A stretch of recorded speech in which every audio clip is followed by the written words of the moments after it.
This, I'm actually going to invite you all to watch the screen, and I'm going to invite our children to stay in for the story time. Are you all familiar with Mr. Rogers' Neighborhood? Yes. I grew up with Mr. Rogers' Neighborhood. I'm going to see if our screens are going to work. Otherwise, I'm just going to sit here and none of you can see me. There we go. I grew up with Mr. Rogers' Neighborhood, and one of the things I always noticed, and you maybe noticed, is that Mr. Rogers would come inside and he would trade out his jacket, and then he would unlace his shoes, and he'd put on his inside shoes. You may have noticed I always wear boots. I wear boots or I wear high tops. Either way, I always have laces. And for me, it's always been a spiritual practice of going back to the days of Mr. Rogers' Neighborhood and remembering that my call in the world is to be kind and to be patient and to be gracious, even when I'm not feeling very kind or patient or gracious with others or with myself. And so I wear boots with laces on them to help ground me in that space. And that's just one of my spiritual practices. And today I take them off not to put on new shoes, but because they just get in the way of me sitting here. This is going to be a godly play story. And today, as I take my mic off, there we go. Today, we're going to hear the story of Joseph. My invitation is to watch the screen and listen to the words.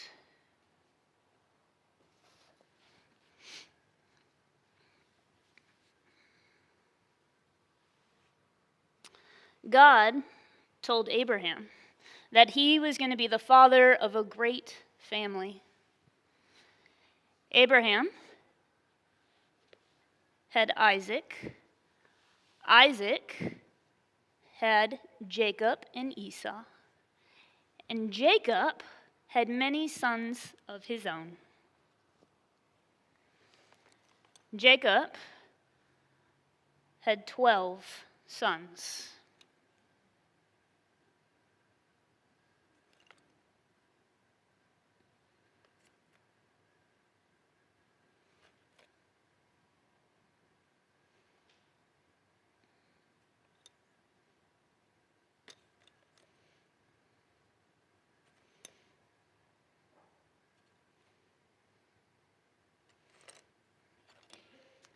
And of his 12 sons, Joseph was his favorite. And the great family that God had promised Abraham began to grow.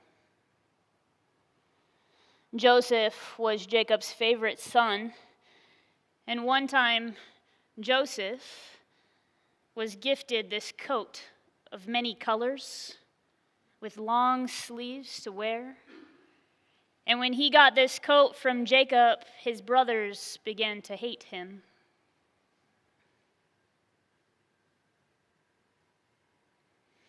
They were jealous that he was Jacob's favorite. They went and they worked in the fields while Joseph got to stay close by at home. One night, Joseph had a dream.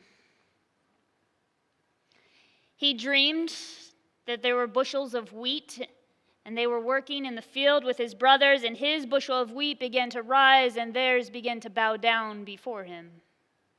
When he told his brothers about this dream, it only made them more upset and more angry at him. They thought it meant that Joseph would one day rule over them, that one day they might bow down to Joseph, and they hated him even more. Joseph had another dream. This time he dreamed that the sun, the moon, and 11 stars all bowed down before him. When he shared this dream with his family, his brothers thought now not only would they bow down before him, but their parents also. And they hated Joseph even more. One day, the brothers were out working in the field, and Jacob sent Joseph to check on them. And they saw Joseph coming, and they plotted to kill him. But Reuben, the oldest, stopped them, and instead they dug a pit and threw Joseph in. When some merchants came by, they sold Joseph into slavery. They took the coat that Jacob had given him, dipped it in goat's blood, and they gave it back to Jacob and told them a wild beast had killed Joseph, and Jacob wept. Joseph was brought into Egypt, and Joseph was sold to a man named Potiphar, a guard in the Pharaoh's castle. Potiphar's wife had Joseph thrown in prison. And for many years, Joseph stayed in prison. But God stayed with Joseph. And Joseph would interpret the dreams of the other people that he met. And one day, 2 of the people got out, and they turned out to be in the Pharaoh's court. And they learned that the Pharaoh had been having dreams that no one could interpret and no one understood. So they remembered Joseph down in the prison. And they went and they got him, and the Pharaoh told Joseph about his dreams. He dreamed that there were 7 fat calves and 7 really sick ones. And the 7 really sick ones opened up and swallowed up and ate the 7 healthy ones. He also dreamed that there were 7 fat, healthy ears of corn and 7 sick ears of corn. And the 7 sick ears of corn opened up and swallowed up all of the healthy ones. The Pharaoh asked what this dream meant, and Joseph knew what the dream meant. He told the Pharaoh that there would be 7 good years in the land of Egypt and the surrounding lands, 7 years with bountiful harvest. Then there would be 7 years of drought and famine, 7 years where there would be no food or no livestock. He told the Pharaoh to save up during the 7 good years so that he could feed the people of Egypt during the 7 bad years. Sure enough, it happened just as Joseph had said. And the Pharaoh put Joseph in charge of all of this.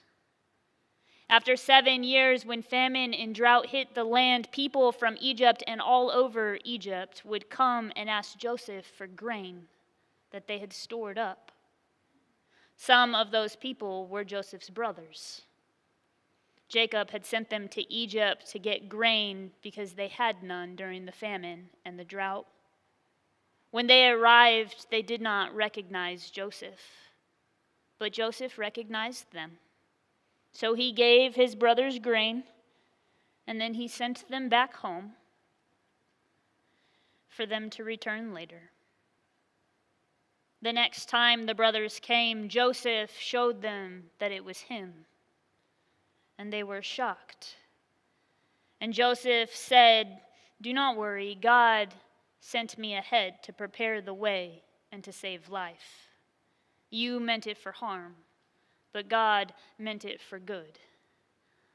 Once again, Joseph sent his brothers home to tell Jacob that he was still alive and to get Jacob and to bring Jacob back. And Jacob and Joseph, his brothers and all of their families, lived in the land of Egypt for many generations. But after some time, Egypt had a new Pharaoh. And this new Pharaoh had forgotten all of the things that Joseph had done for Egypt.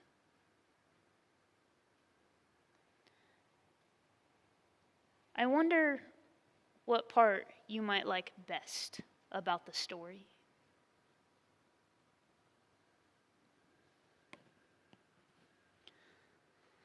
I wonder if there's a part you feel like we could leave out and still have all that we need.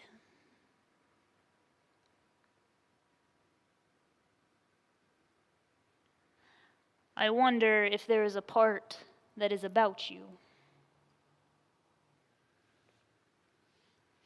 This is the story of Joseph, and it's one of many stories that we tell in Godly Play. This is kind of what the experience is like. The kids gather around nice and close in a circle, and we tell a story, and then we ask these beautiful, what we call wondering questions about them. I wonder where you are in this story and which part is about you. I bet if you all think back, you've heard me say that a few times in worship. Probably every week, actually. Right? I ask this question a lot. Is as you're reading scriptures, where do you find yourself in them? Which part is about you? I love that question. And I love all of the wondering questions in Godly Play, but I have a particular fondness for that one. Probably because that one is so simple, and yet it speaks volumes to our Christian lives. We read these sacred stories, but why? Because they are the stories of the people of God. Because we are the people of God. Because they are our stories. So I wonder where you are in the story, and which part is about you. So simple. And yet, we often make it so much more complex. And I think maybe that's a thing we do as adults.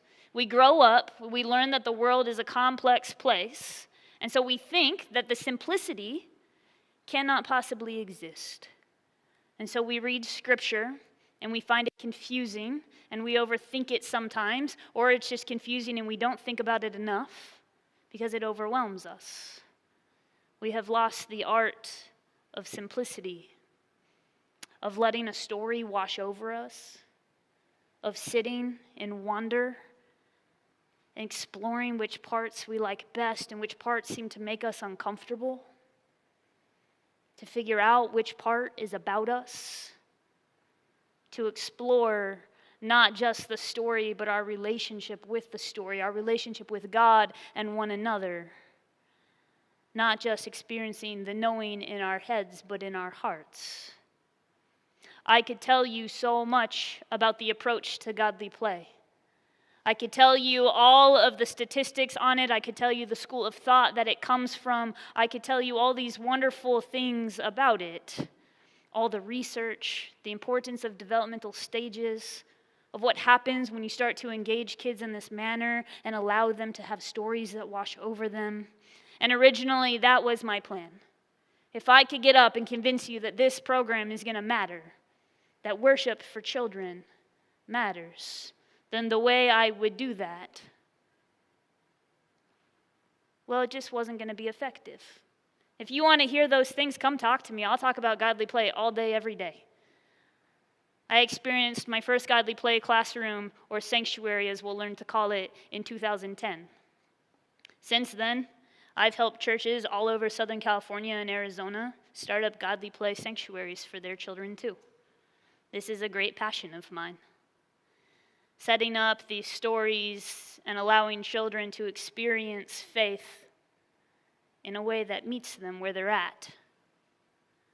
And I found that there is no better way for you to understand what Godly Play is and why it matters than for you to get to hear a story yourself. I could have stood here and tried to describe this to you, but it's a little different when you hear it for yourself, isn't it? All of a sudden you understand how the stories work and what they mean, and you have the opportunity to wonder also. If you come to the trainings, we'll talk more about where it comes from and why it matters and all of that school of thought. But today I want you to know that the real beauty in Godly Play and the real effectiveness in Godly Play, the true why of Godly Play, is right here in the simple telling of a story and the wondering questions. And when we begin to answer these wondering questions, we begin to explore and journey through the complexities. We begin to know, and not always in ways that we can understand. It starts within us. And maybe it starts with being able to answer what part you liked best. Maybe you don't know which part we can leave out yet. Maybe you've not yet made it to the part where you know what is about you. The beauty of telling a story and leaving space for wondering is a simplicity that we have lost as adults. We always feel like we need the story and then for someone to tell us what the lesson is. We feel better that way. We don't have to sit and wonder and ponder. But with children, and I would argue with adults too, the simplicity of letting a story wash over us and just experiencing it instead. This is where the magic happens. This is where relationships with God are built. Maybe we know which part we dislike. Or maybe there's just something in us that doesn't sit well, or we just can't quite name or put words to yet. Fortunately, we don't need to know the why right away. We can take our time. We have all the time that we need. That's a phrase we use a lot in godly play. We have all the time that we need. We don't rush. So much of life is about rushing. So much of life is about moving from one thing to the next. In a world of instant gratification and response, when you have a question, you can just look it up. You don't even have to go find an encyclopedia or a computer. You have one in your pocket or on your wrist. When you want an answer to something, you have the ability to find it. So we spend less time wondering because we're taught to rush from one thing to the next. That busyness is the hallmark of being human, instead of resting and taking our time, of moving a little bit slower and with a little bit more intentionality. So much about life is, can you have this instant question? And then we feel bad if we don't know where we are in the story, instead of just allowing ourselves to have the story wash over us and sit with us. We live in a very busy and instantaneous world, but my question is, how do you feel about silence? We're going to try a thing. We're going to sit in silence for 1 minute. Here's my invitation. Shut your eyes if you would like. Don't count. It's not a game to win. Okay? My invitation is, when you think that it's been a minute, I'll tell you when to start. When you just feel like it's been a minute, I'm just going to just wave or look at me. If you don't think it's been a minute, don't look at me. Look down. Look somewhere else, right? Don't try and count. Just try and sit. And this is my invitation. What feels like 1 minute of silence? Here we go.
I let us surpass a minute by just a little bit.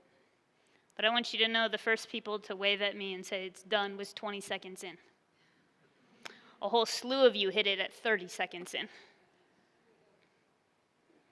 How do you feel about silence?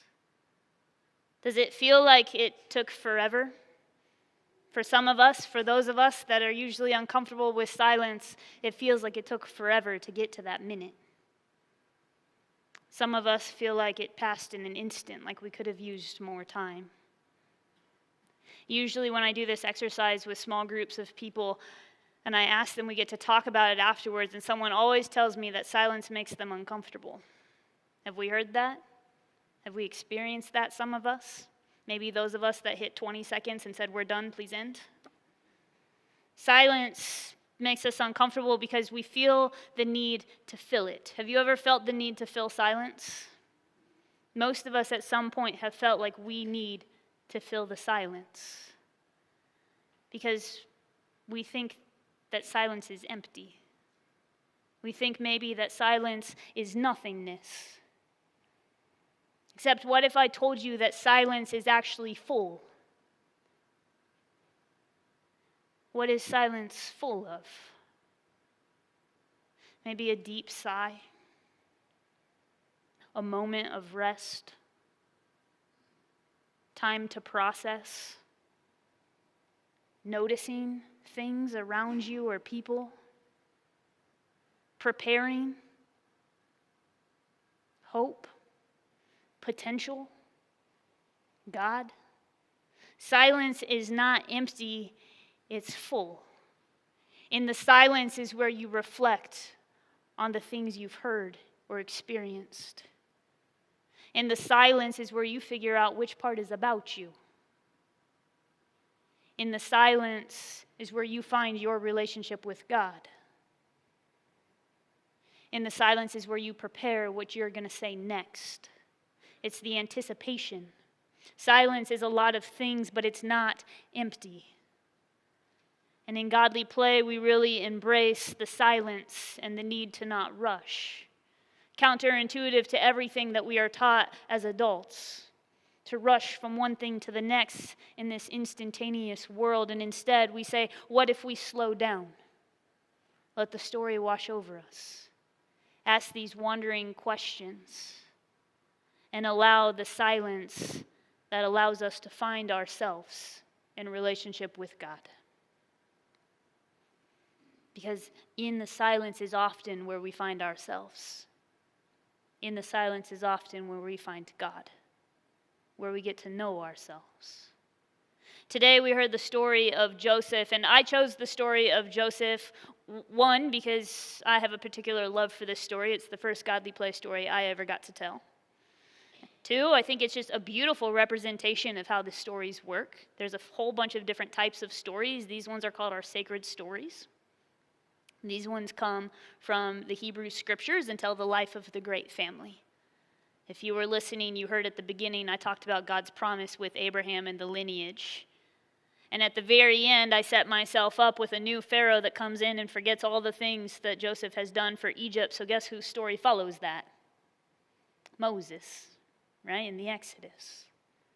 We tell these stories in the family of God and in this lineage in ways that people come to godly play training and they hear these different stories and they go, do you know, my whole life I've been hearing these stories and I didn't put them together. Didn't put together that baby Isaac in one story is grown man Isaac in the next. Because in the life of the church, we so often just hear them in snippets and we don't hear the stories tailored together. I love the story of Joseph because it sets us up on either side to be a part of the bigger story. When we say which part is about you, maybe the part that's about you is the part that was told before, the part that will follow afterwards. There is a fullness to our scriptures and our stories and our life with God that so often we are missing because we try and make it so complex that we just lose the simplicities. My favorite part is where Joseph's brothers show up at the end. And he says, God sent me ahead of you to preserve life. You meant to hurt me, but God meant it for good.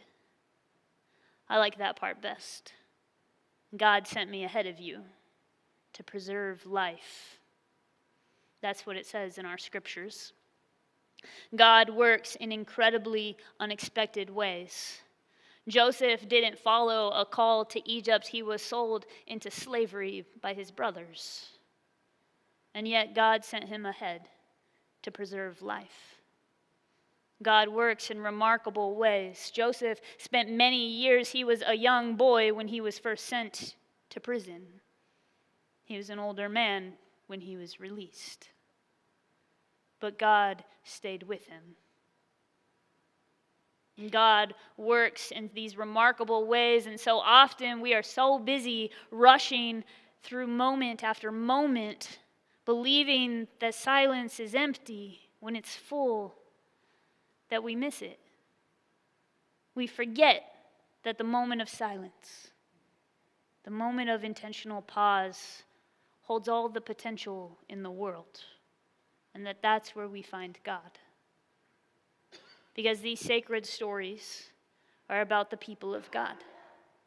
And we are the people of God. These are our stories too.